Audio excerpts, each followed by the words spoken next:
Hi guys, hope you're all okay. Today I'm going to be doing a sit down chatty video, so it's quite likely going to be long and rambly, so apologies up front. Also, this is the third time I've tried to record this. The last two times it's turned into a 20-minute monologue, and nobody's got time for that. Also, my neighbour is doing something rather noisy next door.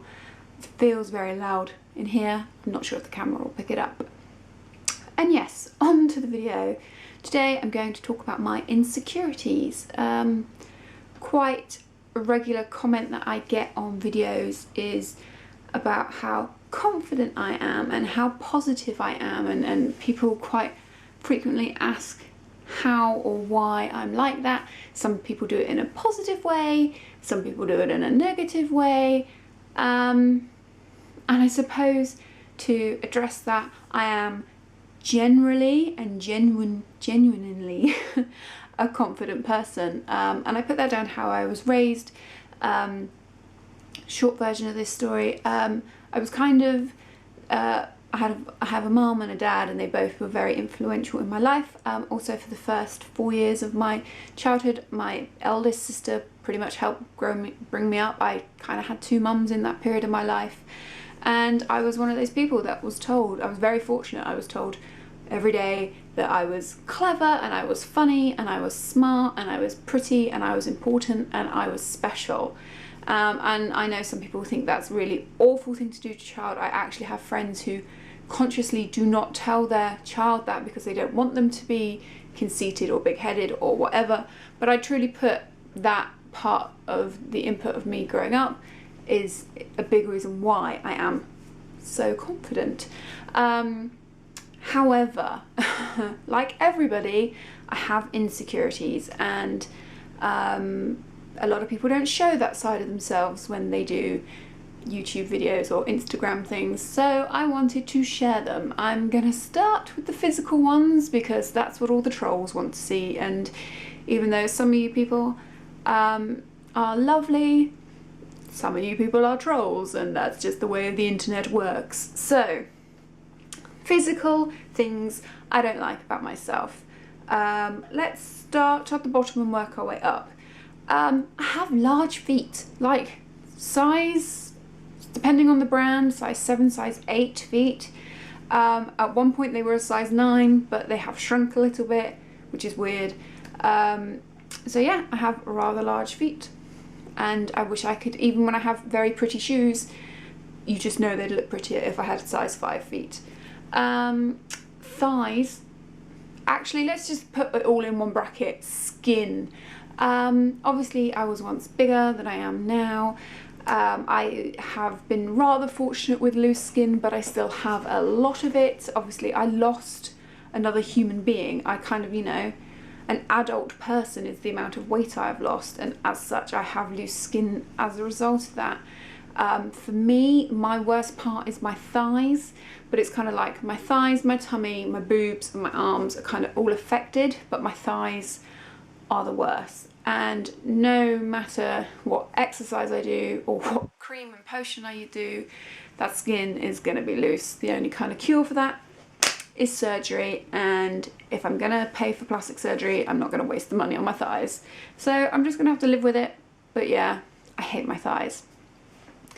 The stomach area, I can kind of, it isn't as bad, but I have what I think some of my friends call a mummy tummy, but I've never given birth, so, but I have one. Let's go up to boobs. They're hideous now. You know, a good bra, they look fine, but even before my weight loss, you know, I had giant boobs, and when I was 19, they sat very nicely without a bra, very high. And as I got older, they kind of got lower, and now I've lost all the weight and they're kind of low and saggy and empty and horrible. And I kind of think if I was going to have surgery, it would be a boob job. I'm relatively sure there's one of those in my future. But yeah, I hate my boobs. I absolutely hate them.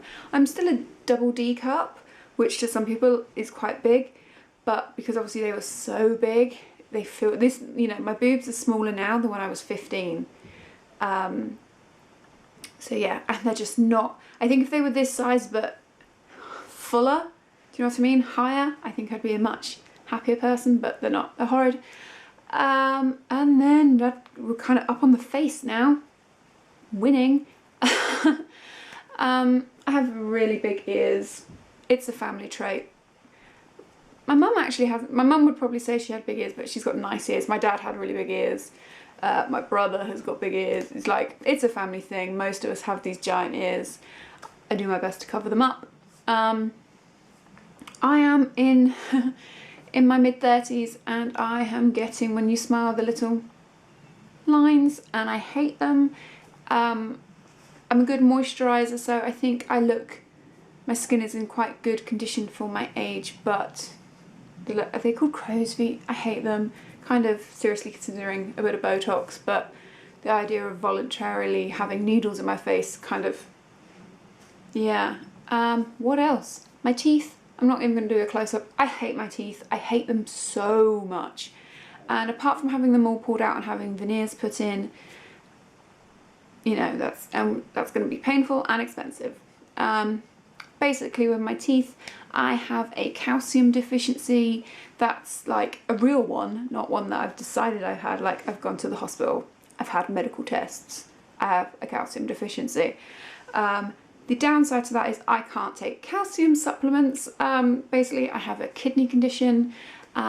Calcium is really bad for your kidneys. Fun fact, most people that have kidney stones, it's a result of a high calcium diet. So yeah, I'm calcium deficient, and then I can't take calcium supplements because it's bad for my kidney. So yeah, they're just going to get worse. I hate them. There's nothing I can do about it apart from having them pulled out. Yeah, that was rambly. I think that is all the physical things I'm insecure about. I've probably used the word hate too much. Oh, I have really big hands. They're very masculine. But I put pretty nail polish on it to try and get over it. I've probably used the word hate a lot, and hate's probably a very strong term for most of these things. They're just things that I am insecure about. Obviously, I have days where I feel fabulous in my body, and there are days where I feel, ugh. You know what I mean? Ugh. So that's all the physical things I'm insecure about. Going on to like internal things that I'm insecure about, or things that are mostly in my head. I'm insecure about who I recognise myself as a person physically. I've touched on this before in videos. I've always been a plus size girl. From like the age of 13, I was wearing plus size adult clothing. I still in my head am a plus size woman. But then I have days where I'm like, God, I'm skinny. And I know I'm not skinny like Kate Moss skinny, but when you go from a size 30 and then you're wearing a size 14, you feel skinny.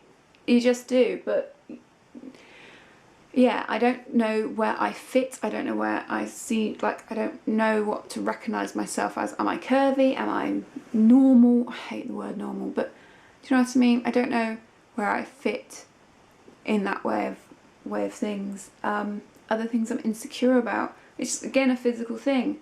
I'm insecure that my husband doesn't fancy me anymore, which is a horrible thing to say, because obviously that's not something that's come from him, but it's come from me. We have been together for 14 years.